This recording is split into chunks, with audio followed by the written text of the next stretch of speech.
Am I the asshole for not replacing a spoon that went missing during a work potluck? My 23F workplace decided to have a potluck and everyone brought a dish. My coworker's 56M, let's call him Dave, wife was kind enough to make 2 huge pans of biryani, crispy onions and a homemade yogurt which was delicious. After the potluck there were leftovers, so we all brought some home and I guess Dave left everything he brought, including the serving spoons, at work until the next day. After everyone took their leftovers there was about 2 servings left in 1 tin, so I asked if I could just take the whole tin home. It was one of those Dollarama pans that you throw out after. He gladly said yes. I come in for work the next day and Dave asks me if I had seen the serving spoon he brought yesterday and I said no. I helped him look for it in the kitchen and we couldn't find it, so I said I'd double-check the tin I took home. I get home and it's not there. He texts me asking about it and I tell him it's not there. He insists I check again and I just didn't respond. The next day at work he asks about it again. Admittedly I was kind of getting annoyed because it's a spoon? How expensive could it be? I told him I already checked and I don't have it. He replies, well, what am I supposed to do now? My wife cooked for you guys and sent cutlery and now it's missing. She's going to be very upset and she's not going to want to cook for you again. I jokingly responded, I'm not sure what you're going to do. I guess we'll have to buy her a new one if this means no more biryani. And he goes, yeah, you will. He asked about us replacing it later that day and I said, if you knew your wife would be this upset about a spoon you should have made sure to round them up and bring them home last night. It's not anyone else's responsibility to replace it. Obviously it's just a spoon and I wouldn't mind replacing it, but I have no idea what happened to it. Neither does anyone else, and I feel like his wife's anger isn't our problem. I do feel kind of bad because she was nice enough to make lots of food for us, but I don't see how him leaving the spoons at work and one of them going missing means we should replace it. Am I the asshole? Not the asshole, but ask him to get you a receipt for the spoon so you can decide up the cost. Everyone who was at the party will Venmo him 32 cents. Not the asshole. He should know better than to bring his platinum spoons to work. Things always go missing in group situations like that. He should leave his wife's family heirlooms at home. Not the asshole. If you lost the spoon or Bob lost the spoon, then I fully understand you or Bob replacing the spoon on your own dime, but no one knows what happened. This falls on Dave. If the utensils were that important, he should have paid better attention, or he should have just not brought the good utensils to a potluck-style event. Info: is there anything special about this spoon? Is it an heirloom, made of special materials, has some sentimental value, antique, part of a full presentation set, etc.? Or is it literally just a spoon? Why is he singling you out? Has he not asked the other coworkers about the spoon? Info: how big is your office? How many people participated? Who organized? At a big office, they would reimburse. I also think you could just acknowledge it sucks and come up with solutions for the next time. I think he was overreacting, but he did do something nice and felt like his treatment after didn't feel great. At the end of the day, everyone just wants to be heard and told their offenses against them are valid. If you were the organizer, maybe have the office him a gift card for the trouble with the spoon and a thank you for the food. Next time, post rules to use a disposable plates and serving utensils.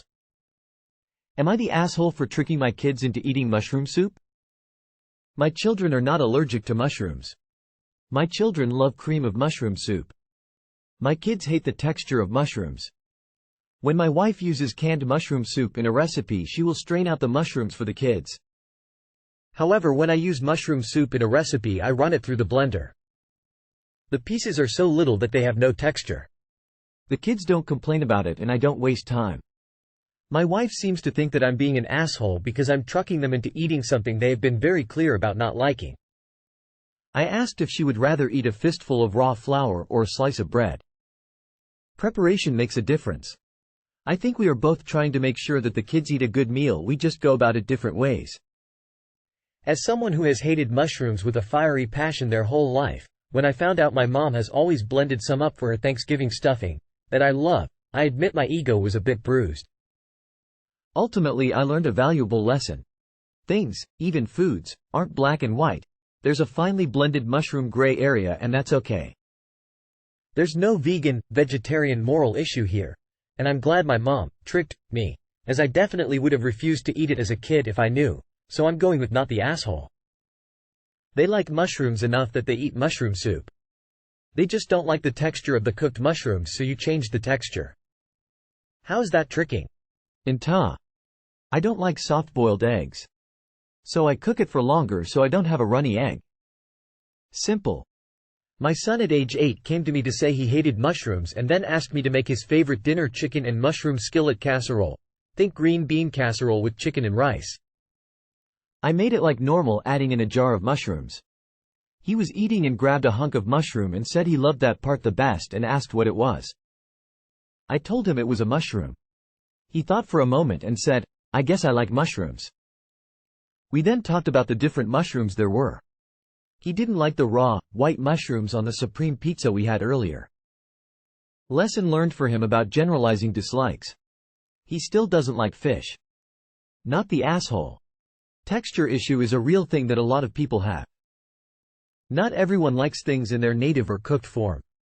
You found a way for them to enjoy their favorite soup without taking out the additional nutrients of the mushrooms as well as the flavor they provide that your kids like. Changing the texture isn't tricking them, and I am pretty sure your kids wouldn't feel tricked either. They may even be excited they can have mushrooms without dealing with the texture they don't like. Not the asshole. My eldest was exactly the same way about mushrooms, to the point school permission letters would include words to the effect of, "My daughter will tell you she is allergic to mushrooms." She is not. If she sees mushrooms in her food, she will refuse the whole thing. Sorry. Like your child, if she couldn't see them, everything was fine. This culinary hide-and-seek went on till she was about 10 or 11 when she accidentally ate one at someone's house, had an epiphany, and 15 years later they remain her favorite food. Good luck hiding them, and you're doing great by not just removing them from meals because it's the easy option. Plus 10 parenting points. Oh, no. You are tricking your children into eating something that, apparently, they don't mind eating at all, once you adjust the unliked texture. Your wife needs to get a grip, and may I say how lucky you all are if this right here is your biggest problem. Not the asshole. Am I the asshole for not caring if my adopted sister feels included? I, 23F, have a biological brother, 24, and an adopted sister, 27. She was adopted when I was a year old and she was around 4. For most of my life, my sister received all the attention from our parents, and my brother and I were just there. My parents would bend over backwards to make sure she felt like a part of the family, which is great, except they didn't bother to make my brother and I feel included. When she was 19, we found her biological family and they have a great relationship now. But I feel like this completely ruined our own family dynamic. Our dad died 5 years ago, and it seems like she just moved on from our dad to the other dad and is also slowly moving on from our family to her biological family. Her biological mom's side also seems to have a problem with us because we are white and my sister is black, so every time we try to be involved in activities, there are always jabs at us, and I think they encourage her to become distant from us. My mom still acts like my sister is the center of our world though. The last 2 Thanksgivings, we had to have family Thanksgiving dinner days before because my sister was going to have Thanksgiving with her bio family. Same for the previous Christmas, we exchanged gifts by the 20th, and my sister didn't even bring my nephew as he was at his bio grandma's. My final straw has been a trip we had been planning in honor of my dad. On the 5-year anniversary of his passing, we were going to plant an orchard in a certain African country my dad worked and lived in for years and we visited many times.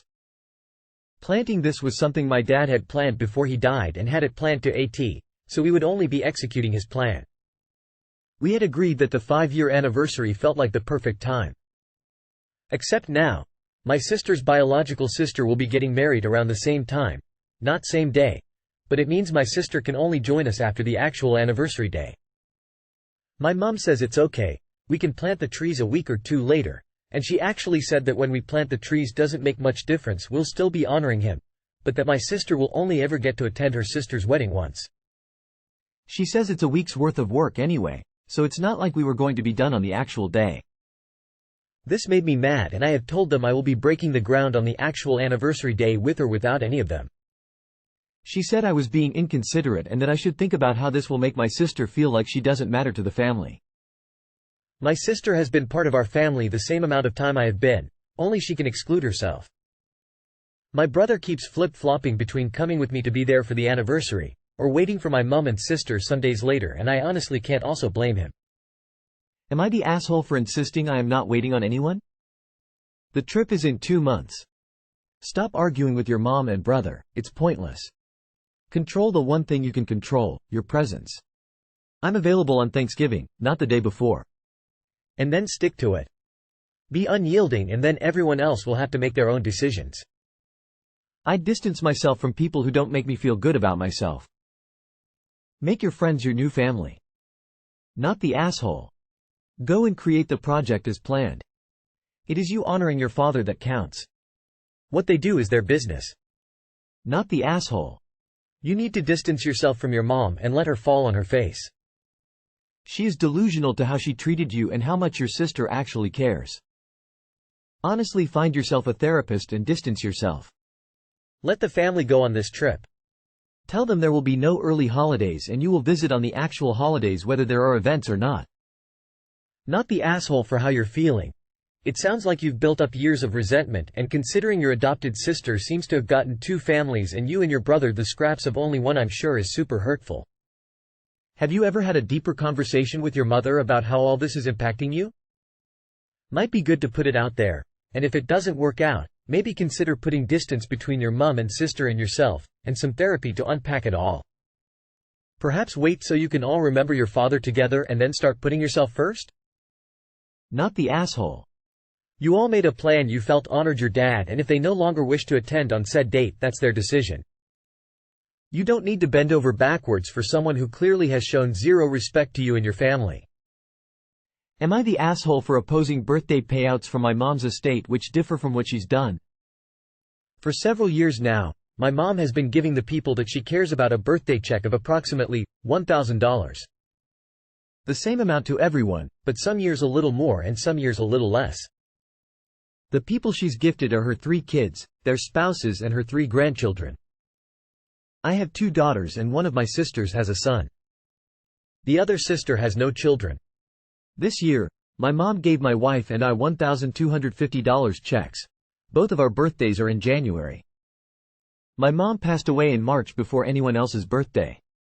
My sister proposed paying the checks out for the remainder of the year from the estate. I'm okay with this. The childless sister doesn't want to do it the way that mom typically did it.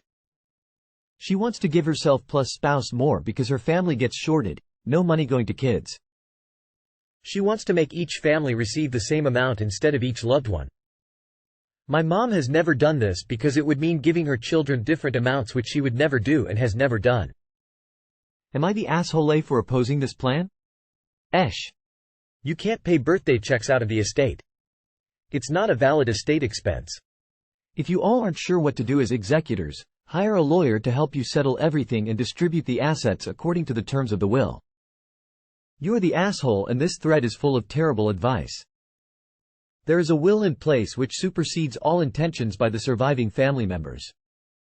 If the will doesn't mention these specific payments, you're wrong legally and could potentially face legal action for misusing the estate for non-specified expenses not laid out in the will. Hire an attorney and disburse the will as it was written.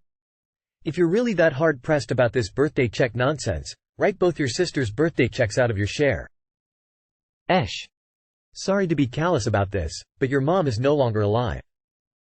What she would have done is irrelevant, as is the calendar year. The money gets distributed the way her will determine from the moment of her death. You don't skirt that to give extra birthday gifts to the families with more people. Info. What does the will say and who's the executor?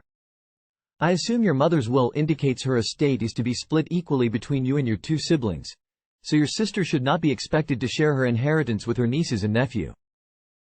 The executor is not permitted to change to provisions of the will. You are certainly free to give $2,000 of your inheritance to your daughters, and your other sister can give $1,000 of her inheritance to her son. I guess I'm still confused. You say in the comments that your mom left a will and presumably the will states how her assets should be split? You also said the will doesn't mention any birthday payouts, so that's a non-issue. There are no more birthday checks. Your mom is not around anymore to issue those and no mention in the will, so they should stop. I can see your sister's, child-free sister, perspective. Your mom has passed and there is a will. The B-Day checks kind of feel like a way to cut into her share of the estate, although a smaller amount. What does the will say? You need to follow exactly what the will states. You can't just make stuff up as you go along.